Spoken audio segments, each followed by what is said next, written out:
Hello mga kabibig! Welcome back sa ating bagong YouTube channel. Ito ang pinakamaingay na YouTuber sa balat ng YouTube. Ako si Kabibig, maglabak-labak ka dyan with evidence. Ako po, straight to the point. Prangkahan na sinabi ni VP Sara, bobo ang mga abogado, ang kinuhang abogado ng yung mga kontra kay PRRD sa ICC. Grabe si VP Sara, no? Humirit talaga na bobo sila. So eto kabibiga, para maklaro yun talaga kung ano ang ibig sabihin ni BP Sara. Sabi ni BP Sara, sorry, bobo yung abogado nila. Vice President Sara Duterte questions the reported figure of 30,000 victims in the war on drugs during her father, former President Rodrigo Duterte's administration. Sabi ni VP Sara, you have to prove that there were 30,000 victims. So how can you prove systematic killings of 30,000 victims if you do not have the names of 30,000 victims? So where is the system there of killing thousands? Sorry, bobo yung abogado nila. So ito ang interview ni VP Sara para klarong-klaro talaga na talagang tinawag ni VP Sara. Pero nag-ask naman ng forgiveness VP Sara. Ito yung kanyang assessment. 'Di ba? Baka ako question na naman si VP Sara, mga kabibig. Eto na kabibig ha. Pakinggan natin si VP Sara sa kanyang pagkomento na, sorry ha, bobo yung abogado nila. It doesn't have to be 30,000. They have to prove that it's systematic and it's sabi sa press conference. Yes, but you have to prove that there were 30,000 victims. So how can you prove systematic killing of 30,000 victims if you do not have the names of 30,000 victims? So, really, truly, wala naman kaming magawa sa media, pero nakikita ko talaga sa lahat ng articles, war on drugs, killing thousands, and yet we have 181 pieces of evidence. And we don't even have victims. 43 counts of murder, not even 50. So where is the system there of killing thousands? No. Sorry. Bobo yung abogado nila. You have so much on your plate. Birthday ng presidente, you are the vice president, malayo kayo sa pamilyang na nasa Pilipinas. How do you manage? Paano ang strategiya ninyo para sa pag-aalaga sa pamilya pag na-po itong mga problema na Well, nung dumating si Hanilet, ay nakalibutan ko ng maayos. Nakuskus ko na yung mga dapat kuskusin, ma'am.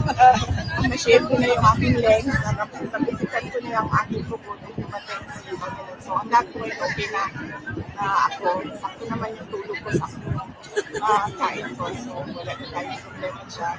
Pagdating naman sa mga anak ko, nandiyan yung aking husband, siya yung parent. Ngayon, solo parent siya tungkol sa aking mga anak. At pagdating naman sa trabaho ko sa Office of the Vice President, dahil nga konti na lang din ang project namin ngayon ay kaya-kaya nila. We do it remotely. They give me updates every morning sa kanilang time, and then I give them replies every morning sa time namin sa sistema kami sa Office of the Vice President. And systematic pa rin ang Office of the Vice President. Ako si Attorney Claire Castro palagi na, VP Sara, presidente ka, vice presidente ka pa rin. Umuwi ka na, magtrabaho ka na. Excuse me po, nagtatrabaho po ang Office of the Vice President. Yes, organizing the team, support team of the legal team of President Duterte, support team of President Duterte. Hindi pa naaayos. So yun kabibig, yun ang pagbuelta ni VP Sara na 30,000 killings, AJK, pero walang pangalan. Sorry, bobo yung abogado nila. Grabe talaga si VP Sara. As in, straight to the point. Walang paligaw-ligaw. Di ba? Walang pakeme-keme mga kabibig. Ay, ito pa kabibig. Natanong si VP Sara tungkol sa House of Representatives, yung pinapatawag yung mga vloggers. Oo. Ano daw ang kanyang komento?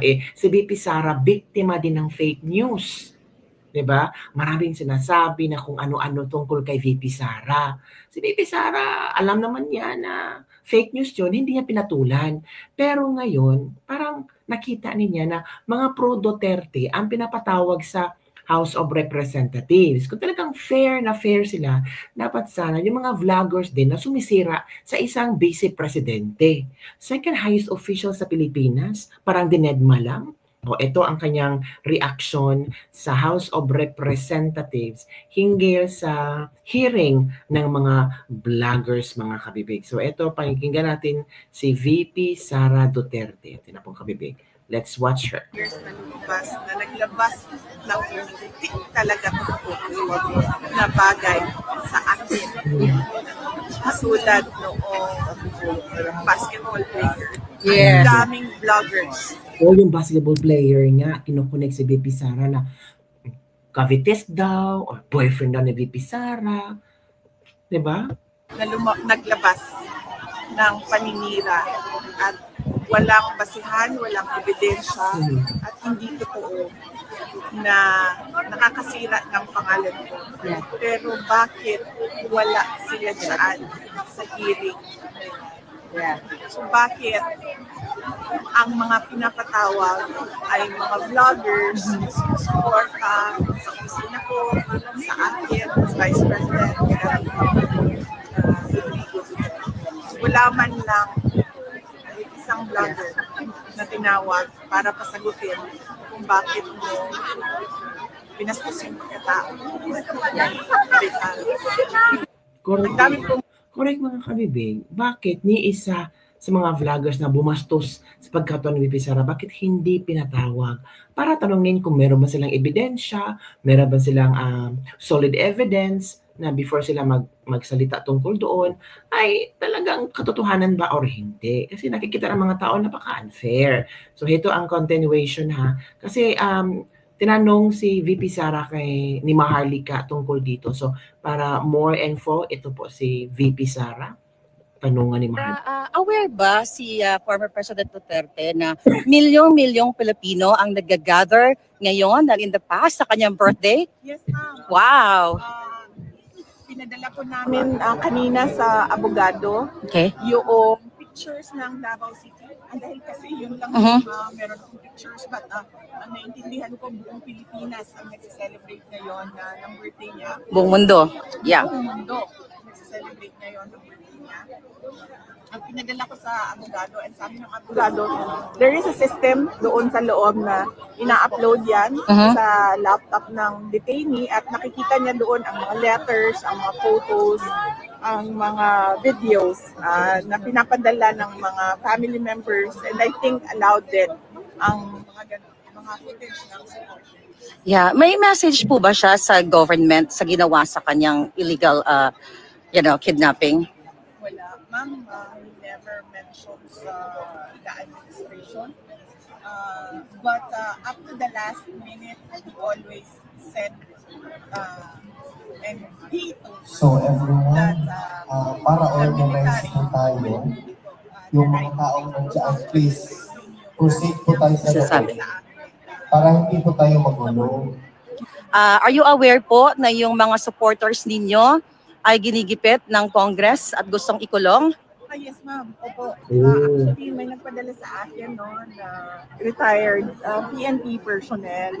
Sabi niya sa akin na on the days leading to the campaign, papahirapan talaga ang mga tao na tumutulong sa inyo. Kaya sabi niya, sabihan mo yung mga kaibigan ninyo at mga supporters ninyo na kung ano man yung mga kailangan nila i-comply sa mga government offices, BIR, Bureau of Customs, DFA, lahat ng mga merong negosyo na kailangan may compliance, ay i-comply nila because ang sabi ay papahirapan, kung hindi man papahirapan ay isasara talaga Ang tanan business. Pero right now po yung mga vloggers or content creators talaga na sumusuporta sa inyo ay talagang tina-target sila. Yes, ma'am. Isa din yan na sa ginagawa ko sa mga kaibigan, mga supporters, at mga kababayan natin. Ang nakita ko lang dyan, ma'am, noong sinimulan yung hearing, no, about vloggers at kung ano ang limitations ng isang tao sa freedom of speech, ay ang dami pong vloggers na lumabas, na naglabas ng hindi talaga totoo na bagay sa akin. Yeah. Katulad noong basketball player. Yes. Maraming vloggers na naglabas ng paninira at walang basihan, walang ebidensya at hindi totoo na nakakasira ng pangalan nila. Yeah. Pero bakit wala Sila doon. sa hearing? Yeah. So bakit ang mga pinapatawag ay mga vlogger na sumusupport sa ko, sa akin, Vice President, wala man lang may isang vlogger na tinawag para pasagutin kung bakit mo binastos yung pagkatao. Yeah. Pipi Sara, panghuli na lang. Diba mga kabibig? Yun So, alam ni VP Sara kung sino yung mga bastos na vlogger na ginagawan siya na istorya, lalo na yung basketball player. I'm sure na may time for that. So, sa mga vloggers, managot kayo. Yung mga nagpakalat ng maling impormasyon, fake news tungkol kay VP Sara na nasira ang kanyang pagkatao. So, yun kabibig. Ako, grabe si VP Sara, no? Ang dami niyang mga problema nasa kanyang plato ngayon. Hindi niya alam kung anong unahin, pero with the grace and prayers na maraming supporters, I'm sure na kakayanin na ni VP Sara. Oo mga bibig, alam ni Bang Duterte kung ano ang ginawa ng maraming OFW, ng mga taga Davao, ng iba't ibang sulok ng mundo, lalo sa Pilipinas, kung paano sinelebrate ang birthday ni Pangulong Duterte. Nakikita at naramdaman ni Pangulo Duterte kung gaano kamahal ng mga pro-Duterte supporters, kung gaano pinahalagahan, kung gaano nagbigay sukli kay Pangulong Duterte para maramdaman ng Pangulong Duterte pa nga, meron pala siyang nagawang mabuti para sa kanyang bayan at sa kapwa Pilipino. So ano ang iyong comment dito mga bibig? Don't forget to like, subscribe, and share this video para sa mga trending news na ating pag-uusapan. Sabi nila, there's time for reckoning. And I'm sure VP Sara, someday, babalikan din kayo. Nakabig, bye everyone. See you next time.